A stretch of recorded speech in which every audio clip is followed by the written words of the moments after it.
नमस्कार बच्चों। कक्षा 9वीं हिंदी कोर्स से गद्य खंड में बेटा पाठ 2 पहले हमने पढ़ा था। पाठ पढ़ा था ल्यांसा की ओर, ठीक है ना। उसका मैंने सार आपको कराया था और शब्दार्थ कराए थे। आज हम गद्यांशों के आधार पर प्रश्न उत्तर करेंगे, ठीक है ना। तो पहले देखिए, जो इसमें 3-4 लोग हुए थे उनके बारे में बताना चाहूंगी। एक सुमति था। लेखक को यात्रा के द्वारा मिला एक मंगोल भिक्षु था जिसका नाम था लोब जोंग शेख था। इसका अर्थ है सुमति प्रज्ञ। अतः असुविधा के लिए लेखक ने उसे सुमति नाम से पुकारा था। फिर एक दोनों चिटे, यह नेनम गांव के पास पुल से नदी पार करने के लिए जॉन पोंग यानी कि मजिस्टर के हाथ की लिखी लामियक मैंने राहदारी जो लेखक ने मंगोल दोस्त के माध्यम से प्राप्त करी थी।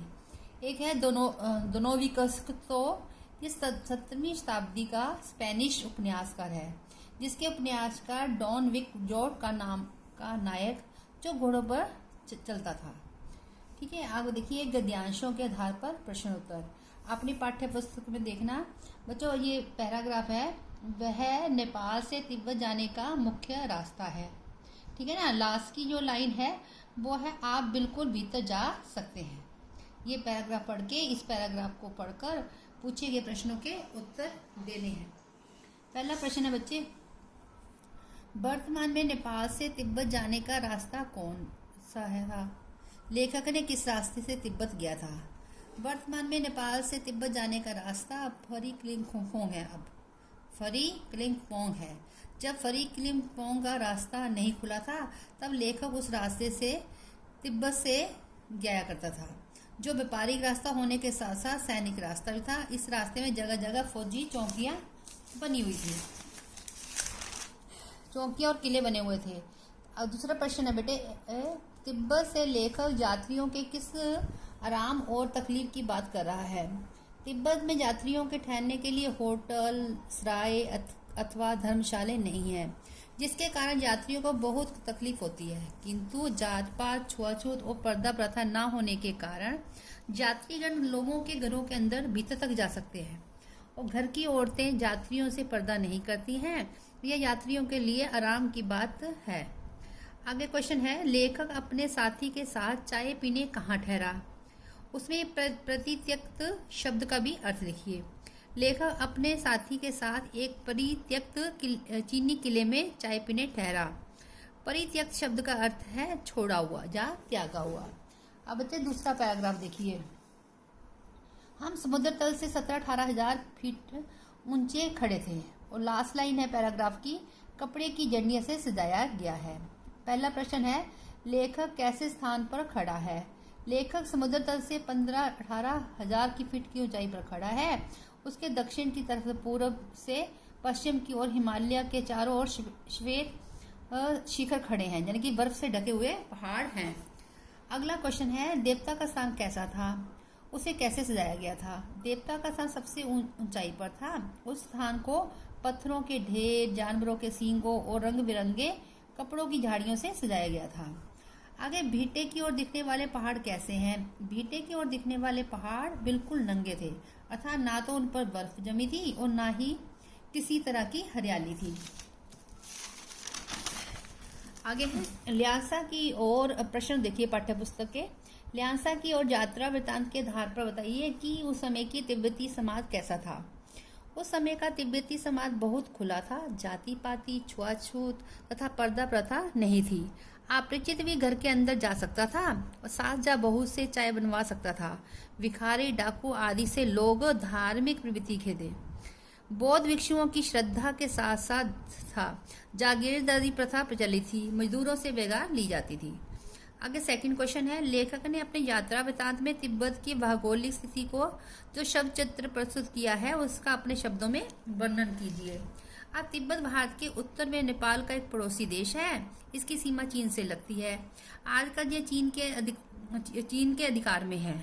पहले नेपाल के रास्ते से ही तिब्बत पहुंचा जा सकता था, परंतु जो अब फरी क्लिंगफोंग का एक मार्ग भी है। यह समुद्र तल से 17-18 हजार की फीट की ऊंचाई पर है।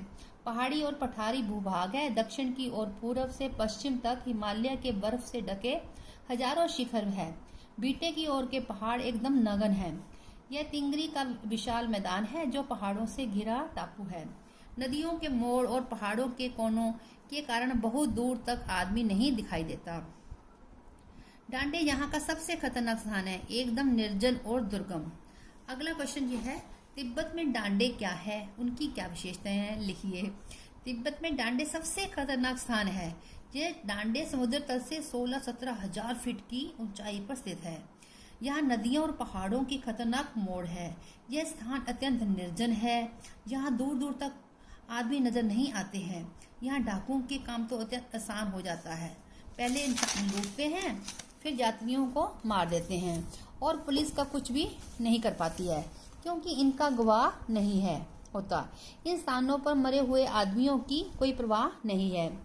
अगला क्वेश्चन है, भिक्षु नमसे की चारित्रिक विशेषताओं को लिखिए। अब देखिए भिक्षु नमसे कौन है। भिक्षु नमसे बौद्ध भिक्षु है।